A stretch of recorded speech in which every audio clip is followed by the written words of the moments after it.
आज माझी बऱ्याच वर्षांनी माझी भिवंडीमध्ये सभा होते. बऱ्याच वर्षांनी मी भिवंडीमध्ये. अरे मी परत सांगणार नाही, आता खाली बसून घे ना.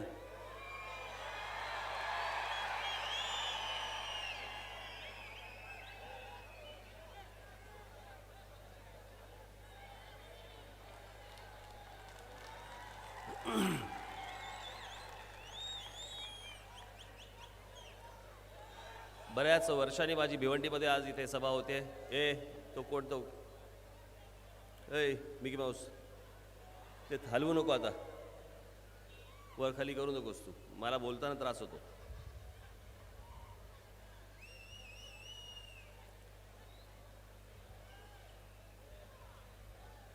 आता येताना मला माझ्या गाडीच्या बाजूने एक जण कॅमेरा घेऊन फिरवतो.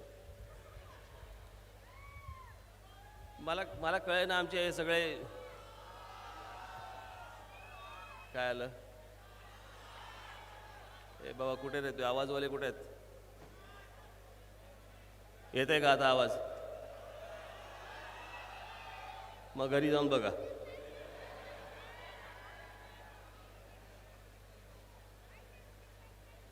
बाजूने आपला कॅमेरावाला फिरतोय. मला कळे ना, म्हटलं सगळे आमचे चॅनलचे सगळे लोक इथे असणार, म्हटलं हा कोण फिरतोय. कळलं आचारसंहितावाला आहे. आता मला झाकून काय, मला आतमध्ये वाकून काय बघणार होता तो. म्हणजे जेव्हा आचारसंहिता आली, मला असं वाटतं 95 साली जेव्हा ते सगळं सुरू झालं,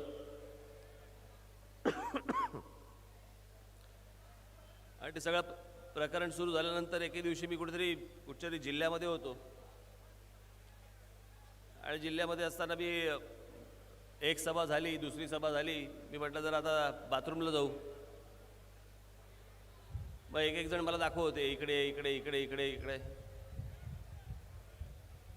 हळूच बघितलं मी बाजूला, तो कॅमेरा घेऊन फिरतोय. आता म्हटलं काय तू बाथरूममध्ये येणार का रे, म्हटलं माझ्याबरोबर. हे काय करत असतात ह्यांना तरी आचारसंहिता नक्की समजली आहे नाही समजली आहे. आचारसंहिता म्हणजे काय, ती कशा प्रकारे राबवली जाते. हातात दिलाय कॅमेरा म्हणून वाटेल ते शूट करत बसायचं. त्या दिवशी कुठेतरी मी यवतमाळला कुठेतरी चाललो होतो, नाही महाडला. तर हेलिकॉप्टरने चाललो होतो. मग मी तिकडे पोहोचलो, त्या सांताक्रूज एअरपोर्टला पोहोचल्यानंतर मला तिकडे समोर हेलिकॉप्टर उभं, आतमध्ये मला बोलवलं आणि मला बोलले, साहेब जरा ते आचारसंहितावाले आले, ते कदाचित ते तपासतील. म्हटलं काय तपासायचं आहे? नाही म्हणे हेलिकॉप्टरमधनं काय पैसे बिशे. म्हटलं अरे वेडपट आहे का, असे हेलिकॉप्टरमधनं पैसे घेऊन जायला. म्हटलं मी काय हिंदी पिक्चरमधला विलन आहे का. म्हटलं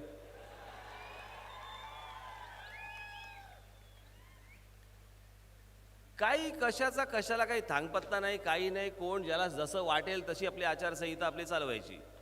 आचारसंहिता ही गोष्ट असली पाहिजे, याच्याबद्दल विषय नाही, ते असलंच पाहिजे. अन्यथा मला अजून आठवतं, मी पूर्वी किती काय काय 2-2 वाजता सभा काय, 3-3 वाजता सभा काय, 4-4 वाजता सभा काय, पहाटे. हे आता हे 10 वाजता बंद होतं ते बरं आहे.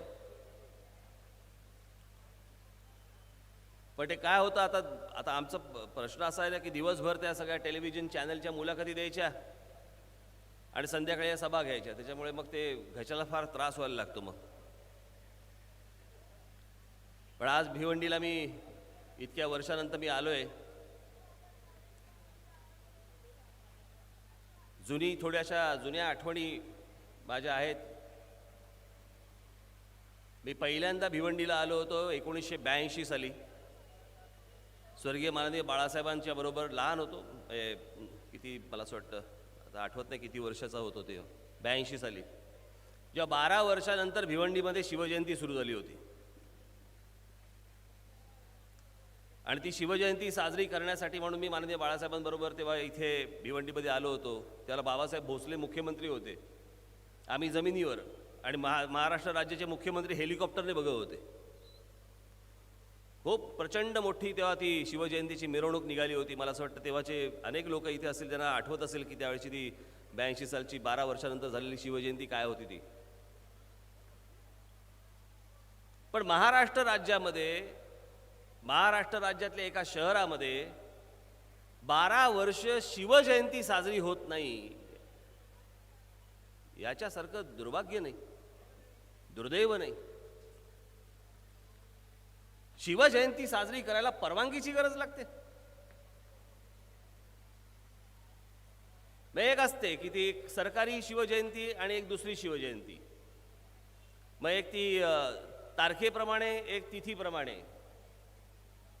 कशाला तारखेप्रमाणे आणि तिथीप्रमाणे पाहिजे? 365 दिवस शिवजयंती साजरी करा.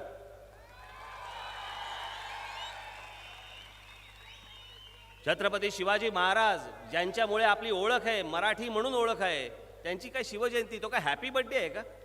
हॅपी बर्थडे टू यू असं आहे का काही? शिवजयंती हा आमचा सण आहे.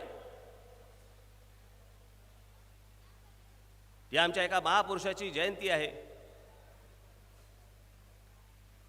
तो या महाराष्ट्रातला सण आहे आणि तो सण या एका शहरामध्ये 12 वर्ष बंद, साजरा करायला परवानगी लागते.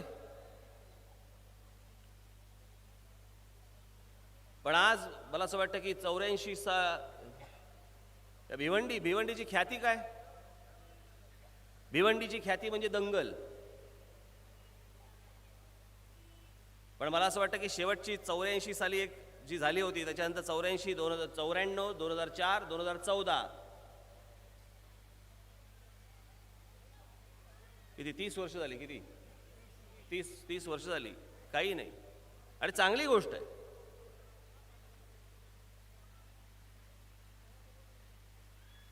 काय यातून मिळणार आहे? काय यातून हाताला काय लागतं? कोणाचा तरी राग, कोणाची तरी गोष्ट.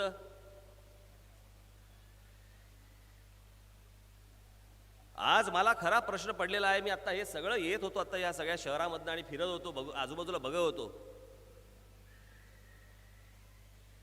मला तुम्हाला फक्त एकच सांगायचं आहे, या शहरांमधलं आपलं मराठी अस्तित्व कधी घालवून देऊ नका. अजिबात घालवून देऊ नका. इतरांवरती अन्याय करायची गरज नाही. सगळ्या समाजाला बरोबर घेतलं तरी हरकत नाही, परंतु इथे भिवंडीवरती ठसा देखील मराठी माणसाचाच ठसा इथे असला पाहिजे. तो तुम्ही इथे ठेवला पाहिजे.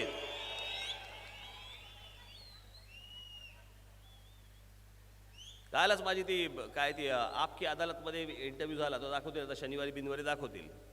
तिकडे एक मुस्लिम व्यक्ती उठली, बांधव उठला आणि त्यांनी मला प्रश्न विचारला. म्हणे तुम्ही नरेंद्र मोदींना पाठिंबा देताय, पण नरेंद्र मोदींना पाठिंबा देत असताना म्हणे 2002 साली म्हणे जिकडे गुजरातमध्ये दंगल झाली त्याचं काय करायचं? मी म्हटलं अहो आपल्याला पुढे जायचंय का मागे जायचंय? जर समजा आपल्याला आपला देश म्हणून पुढे जायचं असेल तर मला असं वाटतं मागे ज्या काही गोष्टी घडलेल्या असतील त्याचे दरवाजे आता बंद करून टाका. आणि म्हणून मी त्यातलं सगळ्यात महत्त्वाचं उदाहरण म्हणून त्यांना दिलं. मी म्हटलं ज्यावेळेला जर्मनी, ॲडॉल्फ हिटलर ज्यावेळेला तिकडे होते, ज्यावेळेला तिकडे सगळं जे काय दुसरं महायुद्ध झालं आणि जिकडे काय प्रकार सगळे झाले तिकडे त्या जर्मनीमध्ये, ते दुसरं महायुद्ध संपल्यानंतर तो विषय बंद झाला. जर्मनीतल्या कुठच्याही माणसाकडे आज बघताना जगाचा दृष्टिकोन हा हिटलरची माणसं म्हणून नाही आहेत. आणि तिथे गुजरातमध्ये जर समजा बघितलं, अगदी खरं सांगायचं तर गुजरात मग तेव्हा आता हे झालं, तर गुजरातमध्येही तिकडे ते दंगली बंद झाल्या, इथेही बंद झाल्या, सगळीकडच्याच बंद झाल्या. कारण सगळ्याकडच्या सगळ्यांनाच कळलं की यातनं काय हाताला काय लागत नाही.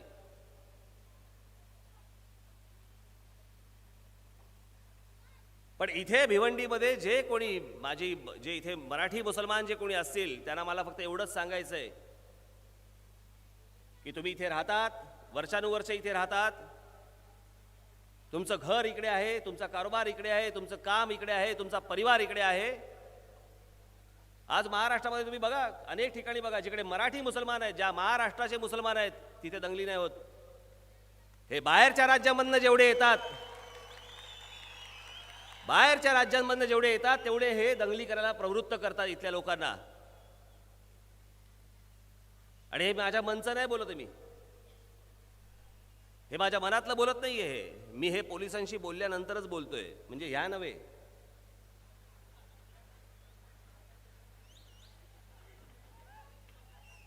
पण रेकॉर्डवरती ज्या गोष्टी आहेत तेच मी बोलतोय. हे महाराष्ट्र राज्य मोठं झालं पाहिजे, या महाराष्ट्रामधला विकास झाला पाहिजे. पण हा विकास करण्यासाठी म्हणून अनेक लोक अडथळे निर्माण करतात, जातीचे अडथळे निर्माण करतात. मी बघाशी सांगितलं आपल्याला शिवजयंतीचा प्रकार. निवडणुका आल्या की हे काँग्रेस, राष्ट्रवादी आणि सगळे लोक शिवाजी महाराजांचं म्हणे स्मारक बांधायचे समुद्रात. कशासाठी बांधताय? समुद्रात कशासाठी बांधताय? बरं कधी बांधणारात? निवडणूक आली की फक्त दाखवायची चित्र, स्मारक असं असेल. पण ते केव्हा असेल? मागचा पुढचं काही बघायचं नाही आम्ही. फक्त निवडणुकीच्या तोंडावरती फक्त जातीची समीकरणं टाकायची आणि फक्त मतं मिळवायची, एवढा एकमेव उद्योग धंदा. अरे बाबा एक काम करतोस का? ए तो हा ते काय लांबडं घेऊन फिरतोय तो, तू हे बाजूला करतो का जरा? तरी मला असं आडवं काहीतरी हा या साईडला आणते सगळं. इथे आणता येईल का? हा मग त्या साईडला दे.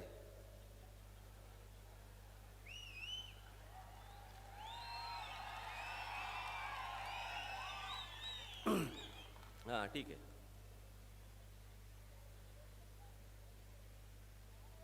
मी म्हटलं स्मारकच जर उभी करायची असतील तर छत्रपती शिवाजी महाराजांचे जे गडकिल्ले आहेत, जे एवढ्या मोठ्या प्रमाणावरती या महाराष्ट्रामध्ये आहेत, अरे त्याची स्मारकं करा ना. ती खरी स्मारक आहेत शिवाजी महाराजांची. पुढच्या येणाऱ्या पिढ्या बघणार काय पाहणार आहेत मला सांगा? पुढच्या पिढ्या आज जी काय अवस्था करून ठेवली आहे त्या गडकिल्ल्यांची, कोणी त्याच्याकडे लक्ष द्यायला वेळ नाही. आणि आपलेच जातात तिथे. मी त्याशी कुठच्या सभेमध्ये सांगितलं ना, सुरेश बदाम गीता. कोण आहेस तू सुरेश? कोण गीता? काय बदाम? कसले बदाम काढताय महाराजांच्या गडांवर? ही काय तुमची ओळख? आम्ही पण येऊन गेलो. याचं कारण जर राज्यकर्त्यांच्या जाणीवा मेल्या असतील तर खाली जाणीवा मरतात. राज्यकर्त्यांच्या जर जाणीवा जाग्या असतील तर बाकीच्या राज्यांमध्ये ज्या प्रकारच्या जाणीवा जाग्या असतात त्या बघा. आपलं राज्य, आपली माणसं, आपली भाषा याच्यासाठी कशा प्रकारे झगडत असतात, भांडत असतात आणि ती गोष्ट मिळवून घेत असतात आणि पुढच्या पिढ्यांना ते गोष्ट दाखवत असतात. आमच्याकडे काही नाही, आमच्याकडे फक्त देखावे करायचे. स्मारकं बांधतायत. मुंबईमध्ये देखील तिकडे डॉक्टर बाबासाहेब आंबेडकरांचं स्मारक बांधायचं इंदू मिलमध्ये. नक्की बांधा, पण काय बांधाल? पुतळे नाहीत. खूप झाले पुतळे. महाराष्ट्राच्या सगळ्या चौकांमध्ये छत्रपती शिवाजी महाराज, डॉक्टर बाबासाहेब आंबेडकर, असंख्य महापुरुषांचे फक्त पुतळे उभे करायचे, जयंत्या पुण्यतिथ्यांना फक्त हार घालायचे. त्याच्या पलीकडे काही देणं घेणं नसतं आम्हाला. जर स्मारकं बांधायची असतील तर ती समाजाच्या उपयोगी स्मारकं बांधली गेली पाहिजेत, त्याचा समाजाला उपयोग झाला पाहिजे, तर ती स्मारकं. पुतळ्यांनी काय होणार आहे? मी तुम्हाला एक गोष्ट म्हणून सांगतो. मी एकदा बाबासाहेब पुरंदरेंशी बोलत होतो. त्यांनी मला एकदा सांगितलं, त्यांचे कोणतरी एक मित्र लंडनला गेले होते. खूप वर्षापूर्वींची गोष्ट आहे, म्हणजे साधारणपणे 75-76 सालातली गोष्ट आहे. आणि तिथे बाबासाहेबांनी त्यांना विचारलं, म्हणे की का हो, म्हणे तुम्ही तिकडे गेलात, इतकी वर्ष राहिलात, तिथल्या महापुरुषांचे असे तुम्हाला कुठे काय प्रत्येक ठिकाणी पुतळे, त्यांच्या जयंत्या, त्यांना हार घालताय, त्यांच्या पुण्यतिथ्या वगैरे असले, त्यांचे जय जयकार असल्या काही गोष्टी काही दिसल्या का तुम्हाला? ते एक जण त्यातले होते, ते बोलले की नाही, माझं काही लक्ष नाही गेलं. दुसऱ्यांनी फार छान उत्तर दिलं. ते तिथे स्थायिक झालेले होते. आणि ते बोलले की नाही असं काही झालेलं नाही. मी तुम्हाला एक गोष्ट म्हणून सांगतो, दुसऱ्या महायुद्ध ज्याच्या नावावरती जिंकलं गेलं असं जे म्हटलं जातं, त्या विन्स्टन चर्चिल यांचे मी लंडनमध्ये फक्त 2 पुतळे पाहिलेत. आपल्याकडे काय करून ठेवलं असतं विन्स्टन चर्चिलांचं? नाक्यावर उभे केले असते असे करत. 2 पुतळे आहेत तिकडे, 2 पुतळे. त्याच्या पुढचं वाक्य फार अप्रतिम होतं. म्हणजे तिथल्या महापुरुषांचे पुतळे तिकडे गल्लोगल्ली, दारोदारी किंवा त्यांच्या चौकामध्ये उभे केले जात नाहीत. विन्स्टन चर्चिल यांनी जरी दुसरं महायुद्ध जिंकलेलं असलं तरी त्यांचे पुतळे तिकडे दिसत नाहीत. याचं कारण का? कारण ब्रिटिश रक्तामध्येच मुळी तो चर्चिल भिनलेला आहे. त्याच्यामुळे वेगळ्या जयंत्या आणि पुण्यतिथ्या साजऱ्या करायची वेळच येत नाही तिथे. अजून आमच्या रक्तामध्ये छत्रपती शिवाजी महाराज भिनलेले नाहीत, म्हणून आम्हाला पुतळे उभे करायला लागतात, म्हणून आम्हाला या असल्या जयंत्या साजऱ्या करायला लागतात. ज्या वेळेला अंगात भिनलं जातं ना, ते ज्यावेळेला आपण त्यांच्याप्रमाणे ज्यावेळेला काही गोष्टी करायला लागतो, त्यांचा जो विचार आहे त्याप्रमाणे पुढे जायचा प्रयत्न करायला लागतो, तसाच होईल असं नाही पण प्रयत्न करायला लागतो, त्यावेळेला वेगळ्या जयंत्या साजऱ्या करायची गरज नाही, वेगळे पुतळे उभे करायची गरज नसते. हे फॅड आपल्याकडे आले फक्त. आणि दुसऱ्या त्या मायावती स्वतःचे पुतळे केले. हो, मी तुम्हाला सांगतो, ते सका पाटील नावाचे एक काँग्रेसचे हे होते, मुंबई प्रदेश काँग्रेस कमिटीचे अध्यक्ष होते सका पाटील.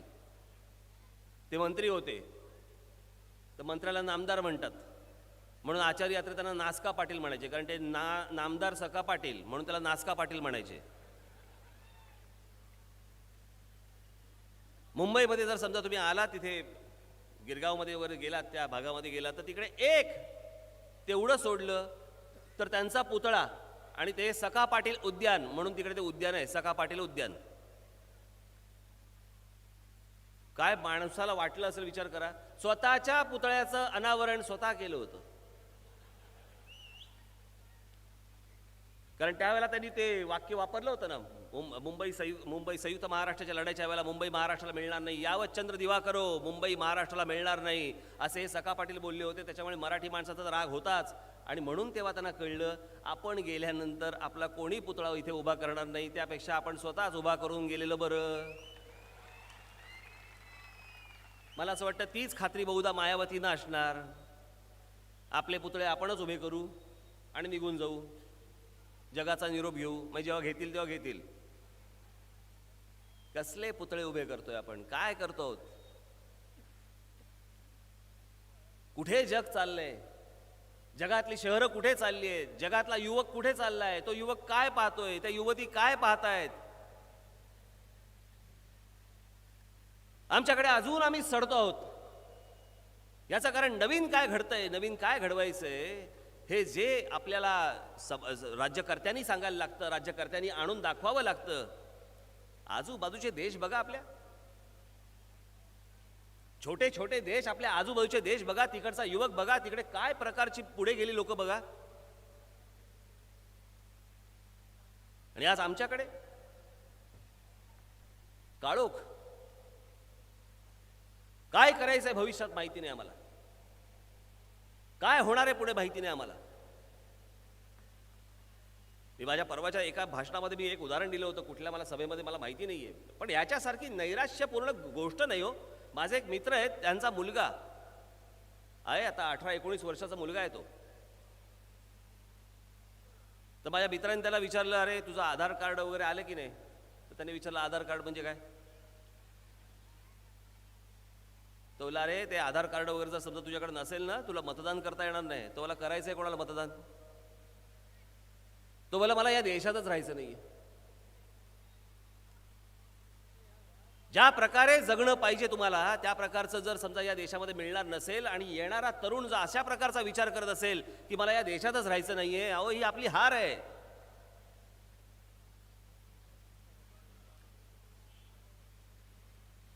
बाहेरच्या देशांबद्दल त्याला आकर्षण वाटतं आणि बाहेरच्या देशामध्ये जावंसं वाटतं. बाहेरच्या देशातलं आपल्या देशात आणावंसं वाटत नाही आमच्या राज्यकर्त्यांना. बाहेरच्या देशासारखं जगावंसं वाटत नाही.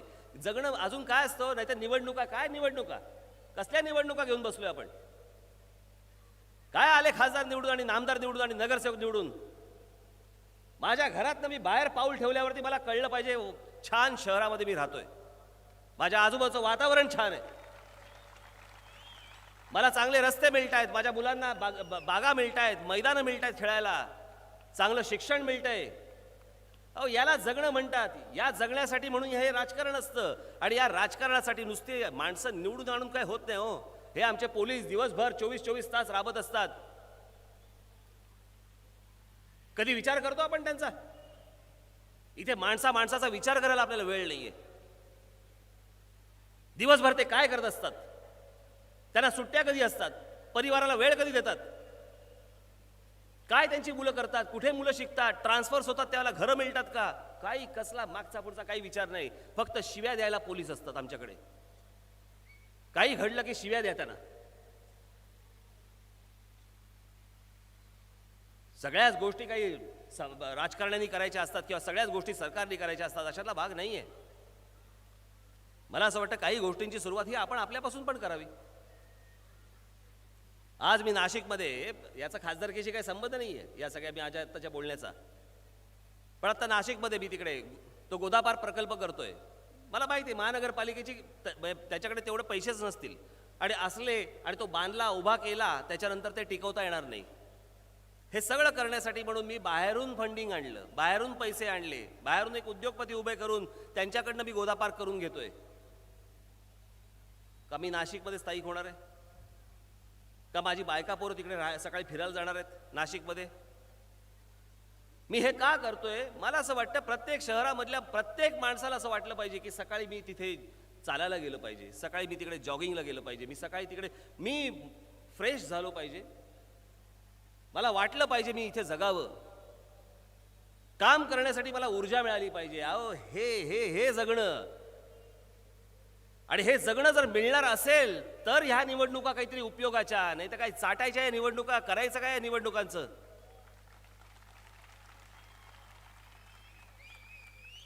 मी हीच गोष्ट देण्याचा प्रयत्न करतोय. अनेकांना असं वाटलं असेल, अनेकांना असं वाटलं की इतर पक्षांवरती हा का नाही बोलला अजून, इतर पक्षांना का नाही शिव्या घातल्या अजून, इतर पक्षाच्या उमेदवारांबद्दल ह्यांनी का नाही अजून तिखट प्रतिक्रिया दिली. काय करू देऊन?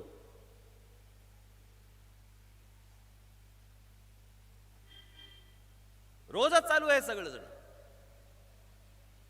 मी आज इतक्या वर्षाने मी भिवंडीला आलोय म्हणून मी जरा थोडासा मोकळेपणाने आपल्याशी बोलतोय, आपल्याशी गप्पा मारतोय, आपल्याशी संवाद साधतोय. राजकीय भाषण करायचं असतं तर किती वेळ लागतो या सगळ्या गोष्टी बोलायला? सगळ्यांना हाणून पाडून इथून निघून गेलो असतो. पण हे काहीतरी मी एक सुधारण्याचा प्रयत्न करतोय. मी माझा पक्ष स्थापन केला, त्या पक्षामध्येच मी माझं नाव ठेवलं महाराष्ट्र नवनिर्माण सेना. काही मला नवीन काही घडवायचंय, मला काही नवीन उभं करायचंय.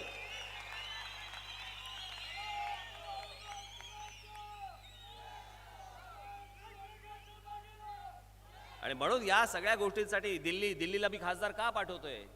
महाराष्ट्राची, मराठी माणसाची व्यथा मांडण्यासाठी पाठवतोय. मराठी तरुणांची व्यथा मांडण्यासाठी जे आजपर्यंत कधी घडलं नाही ते मला दिल्लीच्या कानात आजपर्यंत ह्याच्या पुढे घुसवायचंय की आमच्या महाराष्ट्राचं म्हणणं काय, एकदा ऐकून घ्या.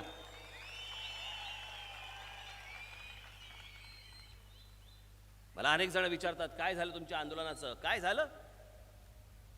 ज्यावेळेला रेल्वेचं आंदोलन, ज्यावेळेला हे सगळं झालं त्याच्यानंतर निकाल लागला काय, ज्यावेळेला या ममता बॅनर्जी ज्यावेळेला रेल्वे मंत्री झाल्या, महाराष्ट्रामधल्या रेल्वेच्या याच्या पुढच्या परीक्षा प्रत्येक राज्यातल्या त्या तिथल्या स्थानिक भाषेमध्ये होतील. हे तुमच्या आंदोलनाचं यश आहे. ज्या राज्यांमध्ये याच्या पुढे केंद्रीय आस्थापनांमधल्या नोकऱ्या उपलब्ध होतील त्या राज्यातल्या स्थानिक मुलांना तिथे नोकऱ्या उपलब्ध झाल्या पाहिजेत. हे तुमच्या आंदोलनाचं यश आहे. मला कधीतरी झटका आला म्हणून मी आंदोलन करत नाही. आज इतक्या गोष्टी आज दिल्लीवरनं येत आहेत, पैसे येत आहेत, अनेक उद्योगधंदे येत आहेत, पण ते उद्योगधंदे तुम्हाला सांगितले जात नाहीयेत, तुमच्यापर्यंत कळवलेही जात नाहीयेत. तुम्हाला माहितीही नसतं उद्योगधंदे उभे राहतात महाराष्ट्रामध्ये, तिथूनच बाहेरून माणसं घेऊन येतात ही लोक आणि त्यांच्याकडनं काम करून घेतात. तुम्हाला थांग पत्ता देखील नसतो. मला इथून खासदार मला जो पाठवायचा आहे तो राज्य आणि केंद्र यांच्यामधला दुवा म्हणून मला पाठवायचा आहे. केंद्रात काय चालतंय हे तुमच्यापर्यंत पोहोचलं पाहिजे, याच्यासाठी म्हणून तो माणूस असेल, याच्यासाठीचा तो माणूस असेल.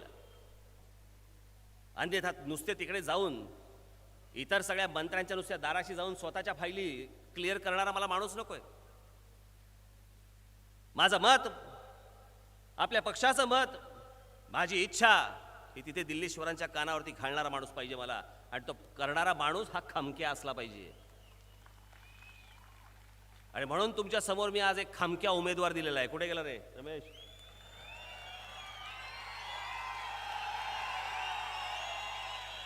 की ज्या वेळेला बोलायचं त्यावेळेला बोलेल देखील, आणि समोरच्या राज्यातले नेते अंगावर आले तर 2 हात देखील करेल. ही ताकद असलेला उमेदवार म्हणून मी आज तुमच्या समोर दिलेला आहे. बाकीच्यांसारखा बावळाटासारखा तिकडे बसून राहणार नाही. ज्यावेळेला तिकडचे नेते ज्यावेळेला महाराष्ट्रावरती तोंडसुख घेत असतात त्यावेळेला तोंड बंद करून ठेवणारा माणूस मला तिकडे पाठवायचा नाही. म्हणून मी बाळामामाला इकडून पाठवतोय, तुमच्या आशीर्वादाने पाठवतोय.